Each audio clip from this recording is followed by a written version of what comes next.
Building an integrated online marketing plan. What the experts say. So let's start with a reality check. I find that most companies still find social media to be a mystery. And usually I'll ask how many marketers absolutely love social media. Usually what I find is usually a small number of people that raise their hands and they love social media. In my seminars, those are the people that have their phones or their tablets out and they're using Twitter throughout this talk. However, I've noticed that older marketers that are responsible for most of what's going on online, they're not in love with social media.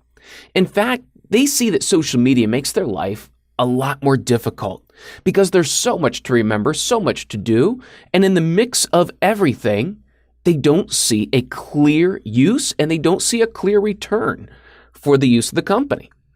And so there are a lot of experts out there that tell people that they have to be in social media. They have to be using it in order for their company not to be left behind. And it's almost using scare tactics to make you feel guilty that you're not doing social media. And so the question is, do you have to do all of these things that you're being told to do? Well, here's a reality check that changed how I viewed social media. You see, back in 2008, people were talking about how Dell made $1 million in revenue off of using Twitter. Then about 6 months later, the headlines came out that Dell had made $3 million from Twitter-related sales. About 6 months after that, Dell rides Twitter to $6.5 million in sales, and that's cumulative over the past 2 years. Well, dig into this a little bit further. So Dell makes $3 million with Twitter in 1 year. What does that really mean? When we compare this to the total annual revenue of Dell, Dell makes $61 billion in 1 year. $3 million is less than 0.01% of their revenue. So let's look at that number in perspective. That means that for 1/100th of their revenue, Dell used amazing amounts of resources. They put multiple people with multiple Twitter accounts to monitor Twitter for people having problems with their Dell computer or with Dell service. And so they put more money, more investment into Twitter than they ever got out of it. Are you able to put a lot of investment into Twitter to receive 0.01% of your revenue through that channel? And so when the experts are telling you that you have to use Twitter, look at Dell, look at what they've produced.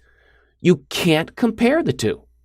Unless you are making $61 billion in sales, then $3 million is not a whole lot of money in that context. So you've got to compare what you can invest into a specific media, and does it make sense to invest it there in order to get an expected return. So social media was not made for marketers. It was made for people to communicate like interests in a specific place where they could give and receive advice. It's older than the modern internet. People are what social media is all about. It's a place where people can share information, stories, and hobbies. You see, it's more what I would describe as a gated community. It's where people want to be able to share information without the influence of marketing. So it's not open to everybody. It's where people want to share their experiences and guide other people in making decisions or finding information. And so when a marketer comes and presents company information, that presents a problem because people want unbiased information from other people that have common interests. And so here's my advice. Number one, avoid experts who don't know your business. You see, online forums, articles, marketing by social media companies, seminars, all kinds of things about social media, they're full of people who will tell you how to run your business. But if they don't know your business, if they don't know how you monetize, how you market, who your market is and how you sell to them, then they don't know your business. And so because of that, you need to avoid anyone telling you that you have to use certain marketing techniques when they don't understand how you make money or how your business runs. I call this the shiny object. Many times, a lot of the CEOs or C-level people hear about these new media opportunities and they get distracted and they feel like we have to do this in order to make money.